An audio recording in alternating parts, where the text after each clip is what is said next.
আর আমরা কেন, সরকার ভেবে করে, কিন্তু স্থানীয় প্রশাসন সেই ভাবনাটাকে জলে ফেলে দেয়।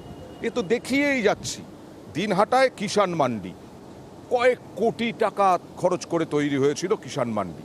সেই কিষাণ মান্ডিতে তালা দেওয়া, দেখুন সেই কিষাণ মান্ডিতে তালা দেওয়া, দিনহাটায় কয়েক কোটি টাকা। উদ্বোধনও হয়েছিল, কৃষকদের ফসল পাইকারি বিক্রেতাদের কাছে বিক্রি করতেই উদ্বোধন হয় কিষাণ মান্ডি। আর বাধ্য হয়ে লোকাল মার্কেটে বিক্রি করছেন কৃষকরা। কেন কেন পড়ে আছে শুভঙ্কর, কেন পড়ে আছে? কবে তৈরি হয়েছিল? হ্যাঁ অয়েন্দা, দেখো 2016 সাল নাগাদ দিনহাটা কৃষি মেলা এলাকায় এই কিষাণ মান্ডি তৈরি করা হয়েছিল। মূলত উদ্দেশ্য যে দিনহাটা গ্রামকে যে কৃষকরা তাদের উৎপাদিত সবজি নিয়ে এসে এই কিষাণ মান্ডিতে আসবে এবং সেখানে কিষাণ সবজি কেনা বেচা চলবে, এবং সে লক্ষ্যেই কয়েক কোটি টাকা খরচ করে 2016 সালে এই কিষাণ মান্ডি তৈরি করা হয়েছিল এবং কিষাণ মান্ডির উদ্বোধন করা হয়। কিন্তু পরবর্তীতে দেখা যায় যে এই কিষাণ মান্ডিতে কৃষকদের কেনাবেচা, সবজি কেনাবেচা করার জন্য যে পরিকাঠামো দরকার ছিল, পাইকারি বিক্রেতাদের যে পরিমাণ স্টল দরকার ছিল, যত কৃষক আসে তাদের বসার যে ব্যবস্থা করা, সেখানে একটা বড় গলদ রয়েছে।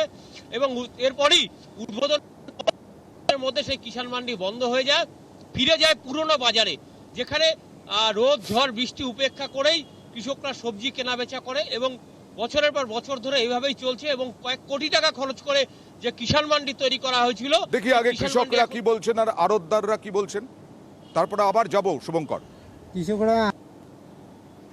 কৃষকরা আসে না, ওখানে আসা কথা ছিল, মাঝেতে কয়েকবার ভিডিও এসে গেছে, এসে ওদের কৃষক যারা মান্ডিতে থাকে তাদের ঘর শর্ট দেখে এরা এখনো আসতেছে না। ঘর কমপ্লিট হবে তারপরে হয়তো ওরা আসার সিদ্ধান্ত নেবে। তো এইখানে যদি কৃষকরা সবজি বিক্রি করতে আসতো আর কি, তাহলে কি কৃষকদের সুবিধা হতো না অসুবিধা? কৃষকদের সুবিধা হতো, সবারই সুবিধা হতো, এখানকার জল কাদাটা হতো না, কারণ ওখানে তো হয়। আমরা ওপেনিং করছিলাম, চালু করার পরে দেখি চলছে না। আর আমাদের ব্যবসায়ী এখানে আছে 130 জনের উপরে, আর ওখানে স্টল হয়েছে মাত্র 27-28টা, যার জন্য আমাদের ওখানে চলছে না, বাধ্য হয়ে বন্ধ করে এখানে চলে আসতে বাধ্য হয়েছে। আবার বলছি, সরকারি টাকা খোলাম কুচি একেবারে ওড়ালেই হলো, মাল গেল তো কি এসে গেল, তাই না? আচ্ছা শুভঙ্কর, এই যে দোকান হয়নি ঠিকমতো, বিক্রেতারা আসেনি, তাহলে এগুলো দেখা হয়নি যে তারা আসতে পারবেন কি আসতে পারবেন না, ঠিকমতো দোকান বসানো যাবে কি না? সত্যি কি দোকান হয়নি নাকি অন্য কোনো প্রবলেম আছে?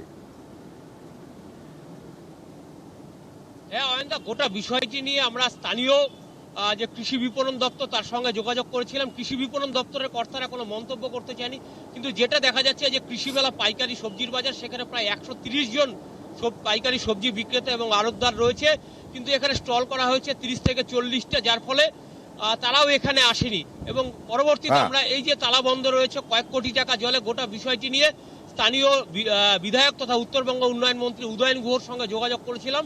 তিনি গোটা বিষয়টি নিয়ে স্থানীয় কোথায় সমস্যা রয়েছে, কেন চালু হয়নি, বিষয়টি খতিয়ে দেখার আশ্বাস দিয়েছেন। অবশ্যই আমরাও আশা করি উত্তরবঙ্গ উন্নয়ন মন্ত্রী উদয়ন গুহ যথেষ্ট দুর্দণ্ড প্রতাপ নেতা এবং কাজটা নিশ্চয়ই করবেন। অন্তত এই সরকারি টাকা জলে যাক, তিনি মনে হয় চাইবেন না। একটু তাড়াতাড়ি দেখুন না কি বলছেন, দেখুন। আমি কলকাতায় যাচ্ছি, বিধানসভা চলবে, মন্ত্রীর সাথে কথা বলে জেনে নেব যে কী কারণে বন্ধ আছে এবং কবে নাগাদ এটা চালু হবে। কৃষি বিপণন দপ্তরের যে আন্ডারে আছে, আমি খোঁজ দেবো ওদের কাছ থেকে, কৃষি বিপণন দপ্তরের মন্ত্রীর কাছে, কেন এটা হচ্ছে।